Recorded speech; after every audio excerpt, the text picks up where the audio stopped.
Thick clouds of smog and neon reflections hung over the city like a perpetual midnight.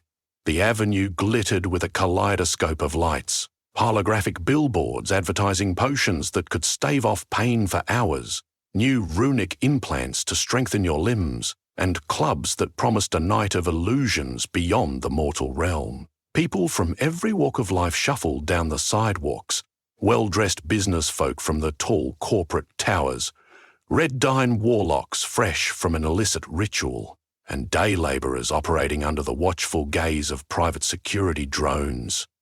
Each of them had a secret of some kind, but none as hidden as my own. I kept to the edges of the street, eyes alert for any sign of trouble. It was near midnight when I slipped out of the shadows and made the shift. My body vibrated with magic before feathers erupted in a whirl of black, soft as velvet. My arms melded into wings, my face elongated into a beak. Then, a heartbeat later, my vantage point changed. I hopped along the pavement as a crow raven, black plumage blending easily in the gloom. Shifting in public always carried risks, but it was easier to investigate from behind a pair of glassy crow eyes than to be recognized as me, Detective Rook. A pair of giant metal gates, vine-covered in glowing glyphs, blocked the mouth of an alleyway. I'd been following leads all over the city about a spate of mysterious golem thefts. Golems, hunks of clay or rock or metal brought to life by arcane runes, were vanishing from labs and private residences.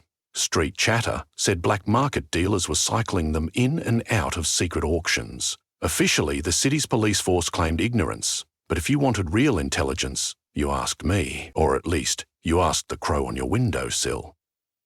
I flew onto the top of a buzzing neon sign shaped like a pixie's wings, letting the glow highlight the scene below. The alley was littered with the remains of broken crates, scattered arcane sigils, and half-scrubbed summoning circles. Everything screamed a recent golem containment. If the thieves were stashing contraband here, they were likely long gone. I cawed once, scanning for movement. A flicker of light in a side window up on the second floor caught my attention. It vanished almost immediately, but it was enough to set my instincts on edge. Leaning forward to gather momentum, I swooped down toward the window, camouflage provided by the gloom. I perched on its windowsill, hooking my claws around the chipped wooden frame. Inside was a cramped storehouse stuffed with thick crates that reeked of the damp stench of fresh clay. Spidery runes were carved into the sides of each crate, indicating the earthen contents could be animated at any moment. Golem parts, possibly. Only the highest level of black market conjurers would dabble in that trade, a world that specialized in turning lumps of damp clay into unstoppable muscle. Then I saw him, a tall figure in a hooded cloak. Even from a distance, I could sense the surge of magic around him. He had both hands outstretched, tracing swirling glyphs into the air. The lines of energy hung green and flickering in front of his gloved palms. A wisp of purple smoke glowed at his feet, revealing the partial shape of a half-formed golem torso. Most people dealt in already animated golems. This was a conjurer creating one. Or reanimating a stolen piece. A guttural grunt emerged from the incomplete figure on the floor. Its clay shell was riddled with cracks, and runes seemed half-finished on its chest. I watched the cloaked man whisper an incantation, and the pattern on the golem's surface pulsed with an eerie glow. Another grunt rattled inside the storehouse, louder this time, though still muffled by the walls. My heart hammered. If a new golem was being animated, whoever was behind this had an entire operation that spanned from theft to resale. I needed to find out more, fast. I launched from the windowsill and dove to the ground, feathers dissolving back into flesh as I landed behind a dumpster. Crouched in my human form, I silently approached the locked door. Words from a minor unlocking spell tumbled from my lips in a rushed whisper. The door clicked open, and I slid inside. Musty air swirled around me, carrying the thick scent of clay and incense. The conjurer stood at the far side of the makeshift lab, hands still raised in concentration. Bits of his incantation reached my ears. Hearth to heart, clay to life. Rise from the silent dust. I unclipped a small anti-magic baton from my belt and crept closer. The half-finished golem began to moan, its eyes flickering open with a faint green shine. If it rose to its feet, fully animated, there'd be real trouble. Golems weren't known for subtlety, and subduing one in a small space was like trying to tame a rabid beast. Raising the baton, I braced myself. A sudden gust of wind rattled the room as the conjurer spun around. The swirling glyphs vanished into the air. "Detective," he rasped, and though I couldn't see his face, his voice oozed contempt. "You don't belong here." He flicked his fingers and a gust of arcane energy hit me in the chest. I slammed backward into a pile of boxes, toppling them with a crash. My baton slipped from my hand, rolling across the dusty floor. Wincing, I jumped to my feet just as the golem lurched upright. It stood at least 8 feet tall, broad shoulders looming over me, its chest a patchwork of unsealed clay. The conjurer hissed another command, and the golem launched forward. I concentrated on the familiar sensation that coursed in my veins when I changed shape. My body contorted, limbs shrinking and twisting until I was once again a crow. The golem's fist smashed into the floor where my human figure had been a moment prior, splintering the wooden boards. I flapped wildly, swirling around the golem's head as it swung another massive blow toward me. A near miss, the wind from its fist buffeted my wings, knocking me off balance. I tumbled through the air and managed to straighten before I smashed into the wall. I landed on a high shelf and cawed, scanning for my baton. It lay near the conjurer's feet. The conjurer flicked his wrist, and a chain-like conjuration snapped into existence, glowing blue and coiling around the baton. He yanked on it, drawing the baton closer until he could scoop it into his hand. The conjurer's hidden grin was practically audible as he cursed under his breath.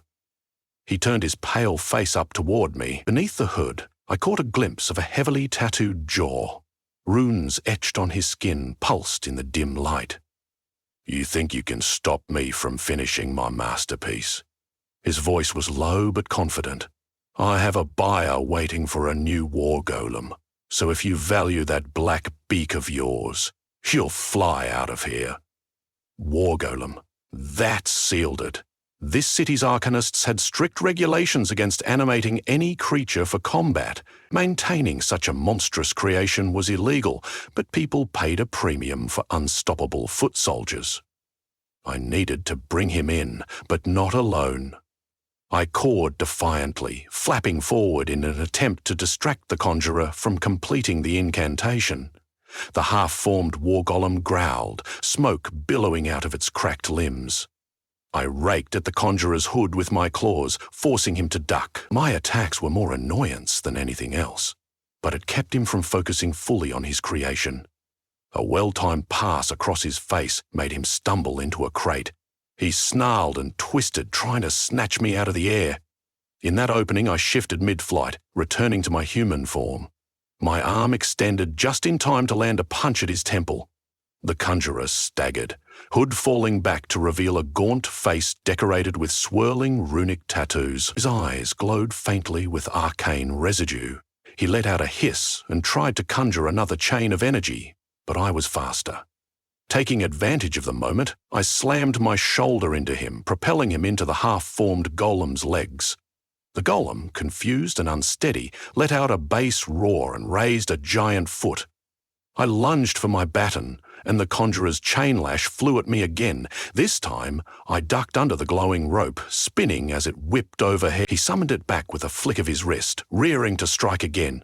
Suddenly, sirens erupted outside, the shrill wail echoing in the cramped storehouse. My heart stuttered. Had the city's cops arrived?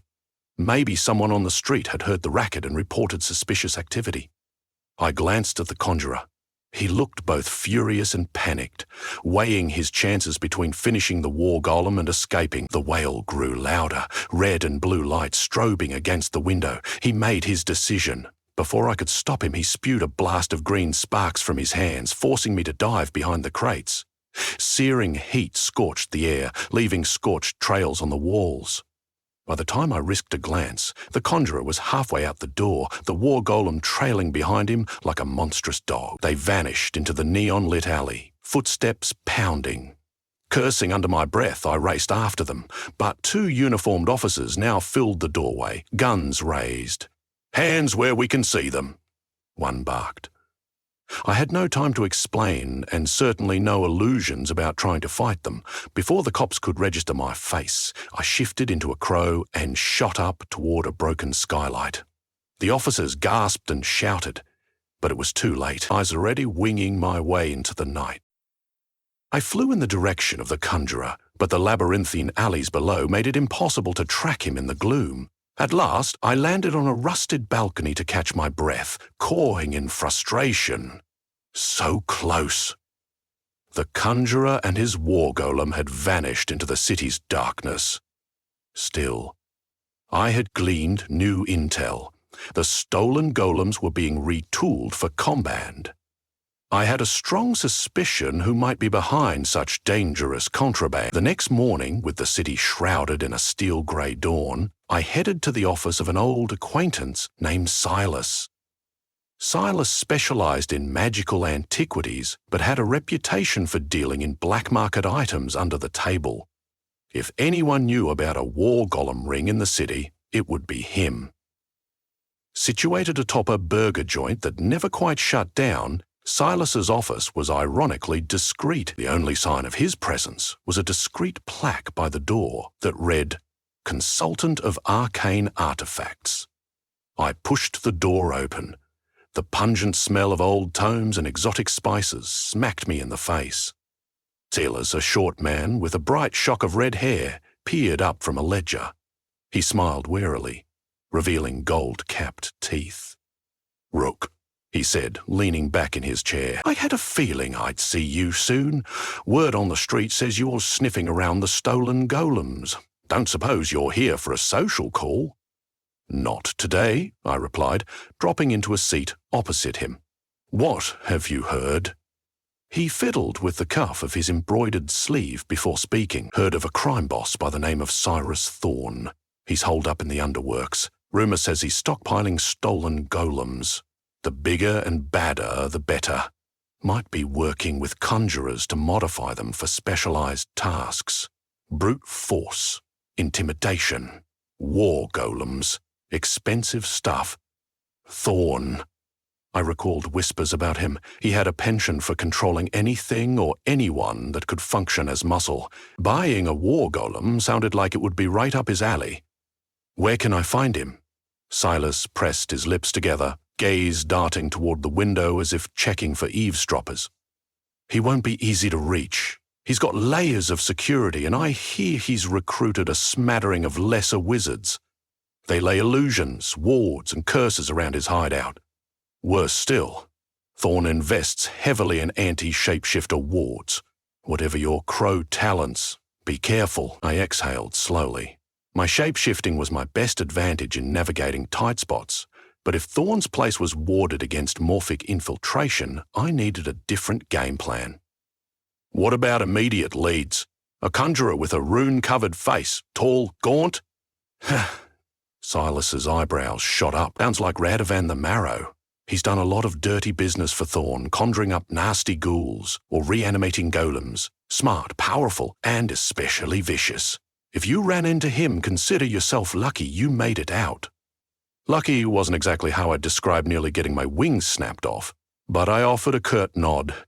"Thanks for the tip," I said, standing to leave. "If you hear anything else, you know how to reach me." The underwork sat beneath a derelict factory district. Once it had produced steel beams and arcane conduits for the city's floating towers. Now it was an abandoned maze of corroded corridors and subterranean caverns lined with magical wards. Getting inside without being spotted would be tricky, especially if Thorne's men were patrolling with detection spells. I arrived at dusk, slipping down the labyrinth of old sewer tunnels until I found an arched entryway. A battered sign, half rusted, bore an emblem of a hammer wreathed in swirling lines, likely a relic from the factory's heyday. Voices echoed from further inside, and I quietly shifted into my crow form. Silas's warning about wards rang in my ears, But all was silent. Perhaps Thorn's illusions were deeper in. I hopped along the corroded ledge, using the darkness for cover. Further in, a flicker of ambient light hinted that someone was burning arcane lamps. Swinging from the ceiling were dull orbs, their glow reminiscent of captured fireflies, though tinted a sinister green. I perched on a pipe overhead, scanning the area below. 2 armed guards stood near a thick steel door. One guard had a swirling tattoo across his right eye. The other had a faintly glowing ring on his finger, a telltale sign of a detection charm. That ring could sniff out illusions or shapeshifters if I ventured too close. The best bet was to distract them somehow. As a crow, I couldn't do much, but I had a few illusions of my own. With some effort, I could cast a short-range mirror image to lure them away. It was a trick I'd picked up from a warlock in a previous case. I concentrated, weaving a small illusion near the opposite corridor. A faint figure appeared, dressed in a hooded cloak, darting out of the shadows and around a corner. The ring-wearing guard spotted the figure. "Hey, you see that?" he muttered, turning to his partner. They tensed, guns at the ready, and moved away from the door. As soon as they disappeared from view, I swooped down. The door was reinforced and operated by a keypad plus a biometric scanner. Getting that unlocked without attracting attention would be tough. I shapeshifted back to human form, searching my pockets for a small hacking device I'd confiscated from a tinkering rogue once. The device hummed as I pressed it against the keypad. Within seconds, it cycled through possible codes. The scanner beeped in alarm. Nerves flared. I heard footsteps returning.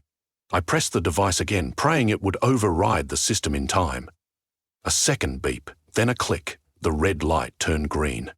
I yanked the heavy door open and slipped inside, letting it lock behind me. Cold air greeted me. The passage opened into a wide corridor with walls of reinforced concrete and an overhead mesh of cables. Another magical lamp flickered, revealing crates bearing the insignias of major shipping companies. Indeed, Thorn's operation was massive, likely funded by countless illegal trades. I pushed deeper, rounding a corner, and my breath caught at the sight before me. In a vast chamber, row after row of golems stood at attention, each in varying stages of assembly, limbs of metal or stone. Runes etched with meticulous care, eyes that glowed faintly. Some had thick armor plating, others sleek designs for speed, but all crackled with latent power. Standing among them were 6 workers, outfitted with arcane tools. Each man or woman looked exhausted, sweat staining their clothes. Supervising them was none other than Radovan the Marrow, his hood down, tattoos gleaming under the artificial light, and by his side, a short, robust man with braided hair wearing a finely tailored suit. Cyrus Thorn. He grinned as he examined one of the war golems, an 8-foot gunmetal grey lump of unstoppable force. An array of runes scrolled across the chestpiece, and a faint hum radiated from within. Thorn clapped his hands in glee. "Exquisite," he said in a deep voice. "Radovan, you've outdone yourself. Our buyers will pay handsomely for an army of these brutes." My pulse thumped. This was a well-organized, massive-scale theft and modification operation. If these war golems hit the black market in bulk, it could destabilize parts of the city for years. The official police force was either too outmatched or too blind to confront it. I had to put a stop to this, but I was just one detective. I crept closer behind a line of crates, searching for something that might give me an edge. Around the perimeter of the chamber were conduits, linked to the golems, likely feeding them arcane energy. Damaging them might neutralize the entire arsenal. But I'd need a large distraction, and time was short. Suddenly a spark crackled overhead. I stilled, noticing a runic array above the ceiling that glowed faintly. My shapeshift had triggered something. The ward was waking up, scanning for intruders. A jolt of magical energy shot through the corridor, and an alarm began to blare. Instantly, Thorn's security forces sprang into motion. "Security breach," Radovan shouted. He flicked his hands, conjuring swirling glyphs that extended outward like a net. "No one leaves until we clamp down on this area." I ducked behind a crate as the security guards fanned out, arcane rifles at the ready. Shadows danced in the red light. My one advantage was stealth. I tapped into the crow shape again, intending to slip away quietly, but the wards overhead crackled, scanning every inch of the room. I felt the sharp surge of magic clamp down on me as I tried to shift, and it hurt. My body half shifted, arms contorting painfully as feathers struggled to form. A searing jolt rushed through my limbs, and I gasped in agony, stumbling to the floor. "Ah, so that's our trespasser," Thorn said. Voice cold. He strode forward with a swagger, his guards trailing behind. "A shapeshifter, no less. You must be this infamous detective who's been snooping around." Radovan sneered. "He nearly destroyed my war golem last night. Came close to finishing me off, too." He flexed his hands, flickers of green sparks dancing across his fingertips. I stood slowly, forcing my battered body upright as the partial transformation receded. The wards made it impossible to complete my shift. My advantage was gone, but I still had the baton clipped to my belt and a few illusions left to cast. Thorn studied me, arching an eyebrow. I'd be impressed if I wasn't so irritated. "Now, how shall we deal with you?" My mind raced for a plan. As I glanced around, I noticed the lines of glyphs drawn on the floor, linking the golems to their power source, a moonstone generator perched on a tall platform. If that generator was overloaded or destroyed, it could disable the entire operation. "Radovan," Thorn said, turning to his conjurer, "take him alive if you can. A shapeshifter might fetch a good price." Radovan's grin was predatory. "Gladly." He raised his hands, the familiar swirl of glyphs forming. Then he hurled a chain of magical energy at me. I dove aside just in time, rolling behind a stack of crates. The chain smacked into the floor, leaving sizzling scorch marks. Two guards flanked me, their rifles humming. I yanked my baton free, jamming it against the first guard's gun. The anti-magic field short-circuited his rifle, sparks flying. He cursed as I swept his legs out from under him. The second guard lunged, but I managed to pivot, bringing the baton across his temple. He crumpled, unconscious. A wave of green light flared as Radovan sent arcs of conjured lightning dancing across the chamber. I threw myself backward, the electricity sizzling past me. Thorn barked orders to more guards, and I heard the thunder of boots approaching. This was going south fast. I clenched my jaw and pressed a small button on the side of the baton. It extended, revealing a hidden conduit disruptor. With a flick of my wrist, I hurled it at the generator. The baton clanged against the metal platform and lodged itself into the wiring.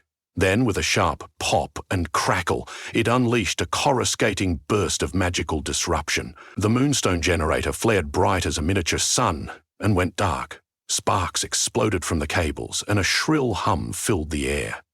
One by one, the runes that animated the golems flickered out, plunging them into inert lumps of metal and clay. The overhead wards dimmed too, and I felt a sudden release of pressure on my body. The alarm still blared, but the big advantage, the unstoppable golem army, was gone. "How dare you!" Thorn roared. He whipped out a pistol, aiming it at me with lethal intent. Meanwhile, Radovan snarled, conjuring swirling shapes in the air. "You'll pay with every bone in your body." But the wards were down, which meant I could shapeshift again. I closed my eyes and summoned the crow. My bones cracked in brief agony before reforming into hollow shapes. My arms transforming into wings. I soared up just as Thorn's bullet whizzed beneath me. Radovan's next conjuration missed wide, blasting a chunk out of the concrete wall. I circled overhead, cawing in triumph. More guards rushed in, their curses echoing. Down below, Thorn and Radovan looked frantic, racing to salvage what they could from the generator, but it was futile. Without the arcs of moonstone energy, those war golems were nothing more than lumps of fancy clay and metal, worthless to prospective buyers. And with the chaos unfolding, the official authorities were sure to arrive soon. I soared through a gaping vent, leaving them to fight off the meltdown of their own operation. The night air outside the underworks tasted sweet with victory. No matter what Thorn and Radovan attempted next, they'd be scrambling for a while, and with the scale of this sabotage, city law enforcement might actually step up enough to dismantle the remains of their ring. Much later, atop a towering cathedral spire that glowed with runic wards of its own, I perched as a crow, watching the labyrinth of steel and sorcery below. Already, black SUVs with official crests were converging on the underworks. Floodlights flared, and squads spilled out, weapons drawn. Even if Thorn and Radovan slipped away, they'd never reclaim the momentum they'd built. Not with their stolen Golem army dismantled. I switched back to my human form slowly, leaning against the gargoyle statue that jutted from the cathedral's apex. A gust of wind swept across the ledge, ruffling my hair. My lungs rose and fell in a long, liberating breath. Cases like this were never truly over until the criminals were behind bars, but I'd done what I had to do. The city was safer from an army of monstrous war golems. A flutter of feathers caught my attention. Another crow landed on the ledge, tilting its head, curious. I gave it a small nod.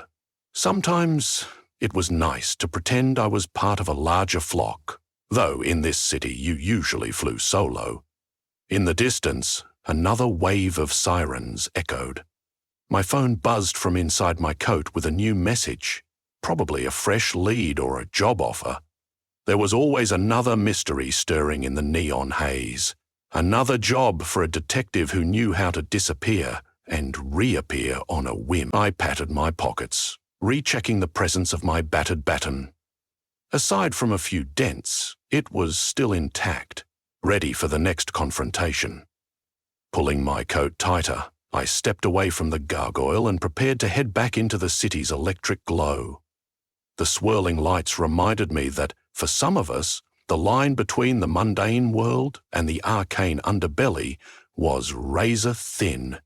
Shapeshifters, conjurers, golems existed in this realm where neon illusions danced with raw magic. Tonight's fiasco was over, the golems safe from black market enslavement.